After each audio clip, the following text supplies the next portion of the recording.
అంట చెప్తాడు సిగ్గుపడకుండా నారా చంద్రబాబు నాయుడు గారు ఏమంటాయంటే న్యాయపరమైన చిక్కులు రాకుండా చూడాలి, చట్ట ప్రకారం నడుచుకో. అసలు మామూలుగా ఏం చెప్పాలి సీఎం అంటే, ఎవడైనా సరే చట్ట ప్రకారం నడుచుకోండి అని చెప్పాలి కదా. లేదు, కోర్టుల్లో చికాకులు రాకుండా తప్పుడు కేసులు ఎలా పెట్టాలో చూసుకోండి అని చెప్తాడు.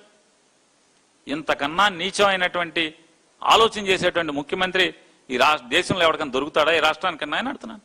చంద్రబాబు గారు చెప్పండి. ఏ తర్వాత మీరు చేసేది అంటే టాస్క్ ఫోర్స్ పేరుతో లేదా కేబినెట్ సబ్ కమిటీ పేరుతో పోలీసులకు ఒక ధైర్యం కల్పించాలి. వైఎస్ఆర్ కాంగ్రెస్ పార్టీ వాళ్ళని తన్నటాకి, వాళ్ళని కుమ్మటాకి, వాళ్ళని అక్రమ కేసుల్లో కట్టి లోపలేయటాకి అనుకుంటున్నారు.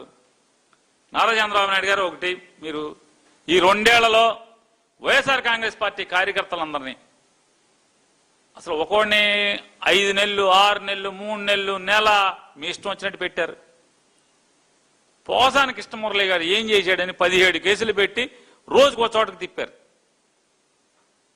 ఆయన ఏ పార్టీకి చెందనోడు కాబట్టి, వయసులో పెద్దోడు కాబట్టి మనకెందుకులేని దూరంగా వెళ్ళాడు. కానీ రోజు గ్రామాల్లో లేదా ఊళ్ళల్లో లేదా మున్సిపాలిటీల్లో జెండా మోసి జగన్ మళ్ళీ ముఖ్యమంత్రి కావాలి, వైఎస్ఆర్ కాంగ్రెస్ పార్టీ వస్తేనే ఈ రాష్ట్రానికి మంచి జరుగుద్దని చెప్పి నమ్మి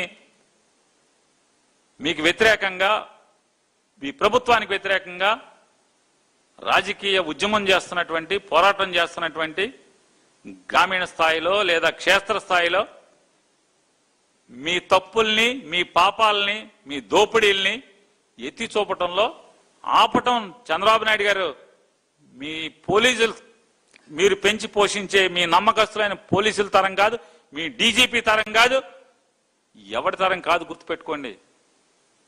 ఏమీ చేయలేరు మమ్మల్ని. ఏం చేయగలరు మీరు? సోషల్ మీడియా పేరుతో నెల లోపల ఉంచగలవు తప్పుడు కేసు కట్టి. మా భాషలో లేదా సోషల్ మీడియాలో మేము పెట్టే పోస్ట్లో అసభ్యత, జుగుప్సాకరం ఉంటే మేము సిద్ధమే, ఆ పాపం చేశాం కాబట్టి భరించడానికి. కానీ రాజకీయంగా మీ పొరపాటును కూడా వైఎస్ఆర్ కాంగ్రెస్ పార్టీ, నిజాయితీగా వైఎస్ఆర్ కాంగ్రెస్ పార్టీ కోసం పనిచేసేటువంటి ఎవడు కూడా హద్దు దాటడు. చంద్రబాబు నాయుడు గారు గుర్తుపెట్టుకోండి, హద్దు దాటడు. హద్దు దాటకుండానే మీ తప్పుల్ని, పాపాలని విమర్శిస్తూనే ఉంటాం, ఎత్తి చూపిస్తూ ఉంటాం. టాస్క్ ఫోర్స్లు వేసుకో, కేబినెట్ సబ్ కమిటీలు వేసుకో, కొత్త చట్టాలు తయారు చేసుకో, మీ ఇష్టం వచ్చిన చేతనం చేసుకో. చంద్రబాబు నాయుడు గారు మీ ఇష్టం. సోషల్ మీడియాలో ఇప్పటికి 80% మీరు ఆక్రమించుకుని ఉన్నారు. 20%లో కమ్యూనిస్టులు మేము కలిసి పనిచేస్తున్నాం, లేదా న్యూట్రల్ గా ఉండేటువంటి సోషల్ యాక్టివిస్టులు కలిసి పనిచేస్తున్నాం. దానికే మీకు విసర్జన అయిపోతుంటే మేము దడమని చెప్తున్నాను. మీ ఇష్టం వచ్చింది చేసుకోండి. వైఎస్ఆర్ కాంగ్రెస్ పార్టీ జెండా మోసేవాడు, సోషల్ మీడియాలో పనిచేసే అంటే పోస్ట్ పెట్టేవాడు, మీ తప్పుల్ని ఎత్తి చూపించేవాడు, ఈ ఉడతూపులకి బెదిరేది లేదు, అదిరేది లేదని గుర్తుపెట్టుకోండి. అతి జుగుప్సాకరంగా సోషల్ మీడియాని తయారు చేసింది మీరు. ఇప్పటికీ సోషల్ మీడియాలో అతి అసభ్యంగా, జుగుప్సాకరంగా, కుసంస్కారంగా, సంస్కారహీనంగా పోస్టులు పెట్టిస్తున్నది, వీడియోలు చేయిస్తున్నది మీరే. మీ ఐటీడీపీ పేరు మీద చేయిస్తున్నారు. ఇవన్నీ మీరేం చేసినా, కేసులు కడదామన్నా వైఎస్ఆర్ కాంగ్రెస్ పార్టీ వాడు మాత్రం మీ పాపాలను ఎత్తి చూపటంలో, మీ అవినీతిని ప్రజలకి కళ్ళకు చూపించడంలో మాత్రం వెనక్కి తగ్గమని చెప్పని. అలాగే రావణ గురించి దేవుడని అదే నీది అంటున్నారు. రావణ అనే అతని ఐడియాలజీకి మేము పూర్తిగా వ్యతిరేకం. రావణ అనేటువంటి వ్యక్తిని జగన్మోహన్ రెడ్డి గారిని తిట్టించింది ఎవరు? ఇన్నాళ్ళు తిట్టించింది ఎవరు? మీరు. అసలు రావణుని పుట్టించింది ఎవరు? సోషల్ మీడియాలో జగన్మోహన్ రెడ్డి గారి మీద ఎన్ని వీడియోలు ఉన్నాయి తిట్టించి. ఇవాళ రావణ్తో ఎప్పుడన్నా రావణ్ మిమ్మల్ని తిట్టాడా? చంద్రబాబు నాయుడు గారిని కానీ, బాలకృష్ణ గారిని కానీ, లోకేష్ నాయుడు గారిని కానీ ఎందుకు తిట్టడు రావణం? ఎందుకు తిట్టడు అంటున్నా? ఎందుకు విమర్శించడు? జగన్మోహన్ రెడ్డి గారిని, పవన్ కళ్యాణ్ని మాత్రం ఎందుకు విమర్శిస్తాడు? చెప్పండి చంద్రబాబు నాయుడు గారు. రావణ్ అనేటువంటి ఆయన ఏదైతే నిన్న మొన్న ఉపా చట్టం కింద మీరు అరెస్ట్ చేశారో, దేశ ద్రోహులకి ఏదైతే చట్టం వర్తిస్తుందో దేశద్రోహి కింద మీరు నేరం మోపి రావణ నేతని జైల్లో పెట్టారో అతను మొత్తం వీడియోలు చూడండి. ఏ రోజన్నా చంద్రబాబు నాయుడు గారిని, తెలుగుదేశం పార్టీని, నారా లోకేష్ నాయుడు గారిని, బాలకృష్ణ గారిని ఎప్పుడన్నా చిన్న మాట అన్నాడా, విమర్శించాడా? ఎందుకని? ఆ మాత్ర జ్ఞానం జనసేన వాళ్ళకిను వైసీపీ వాళ్ళకి తెలియదు అనుకుంటారేంటి?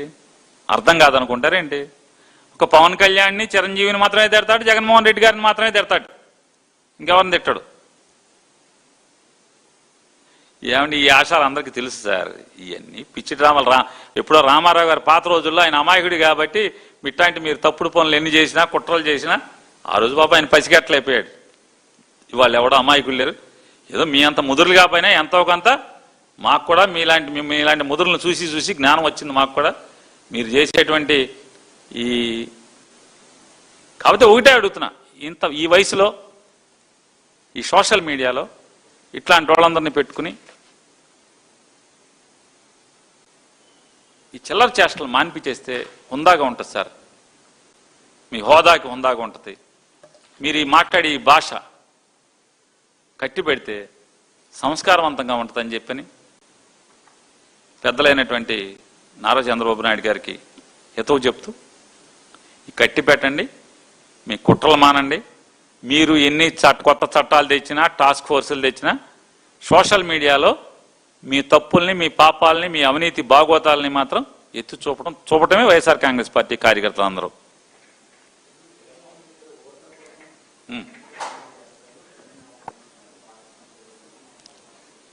ఈయన పట్ల చిన్నగా మారుతాను. మీరు జగన్మోహన్ రెడ్డి గారు తల్లిని ఓట్ల కోసం ఏం చేస్తారు?